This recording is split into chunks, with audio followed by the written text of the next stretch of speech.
फरवरी का दिन है आज और सरोजनी नायडू जी का जन्मदिन है आज।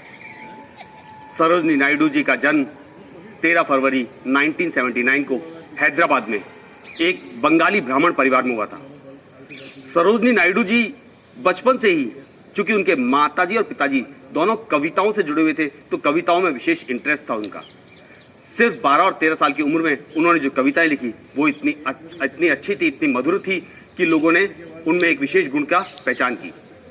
सिर्फ 12 साल की थी जब उन्होंने 12वीं कक्षा उत्तीर्ण कर ली।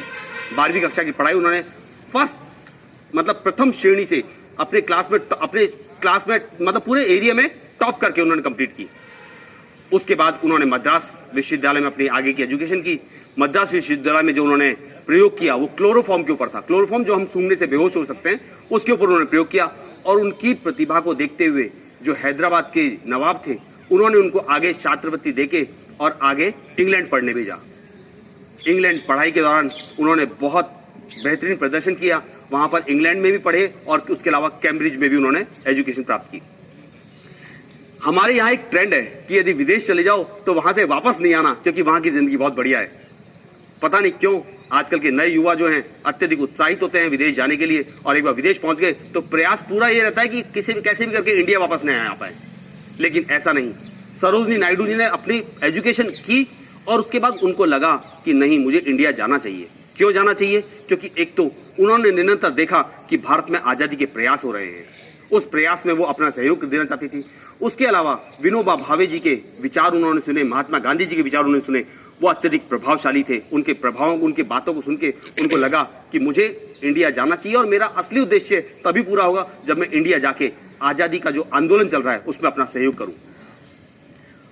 इंडिया आके वो महात्मा गांधी जी से जुड़ गई, नेशनल कांग्रेस से जुड़ गई, कांग्रेस की अध्यक्ष रही वो कुछ समय तक। उसके अलावा उन्होंने इंडियन नेशनल कांग्रेस में महिलाओं की भागीदारी बढ़ाने में जो सहयोग किया वो अद्भुत था। आज़ादी के आंदोलन में उन्होंने बहुत विशेष किया। उनकी भाषण, उनकी कविताएं, उनके द्वारा किए हुए काम इतने अद्भुत थे कि लाखों महिलाएं आज़ादी के आंदोलन से जुड़ी, आज़ादी के जो मिशन चल रहा था उसमें जुड़ी, और आज़ादी के आंदोलन में बहुत सारी महिलाएं जोड़ने का श्रेय उनको जाता है।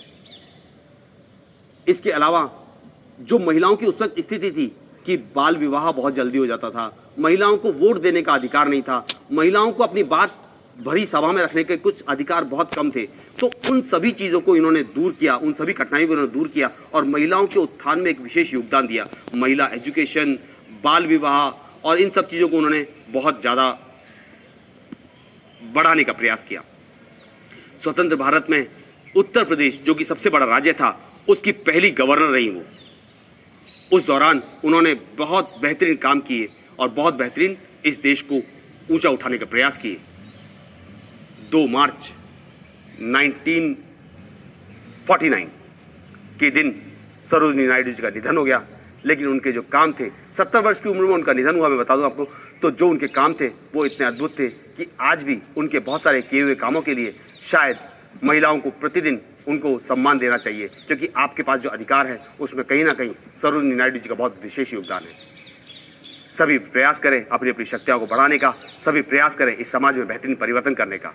आप सभी ने मुझे सुना, इसके लिए बहुत बहुत धन्यवाद।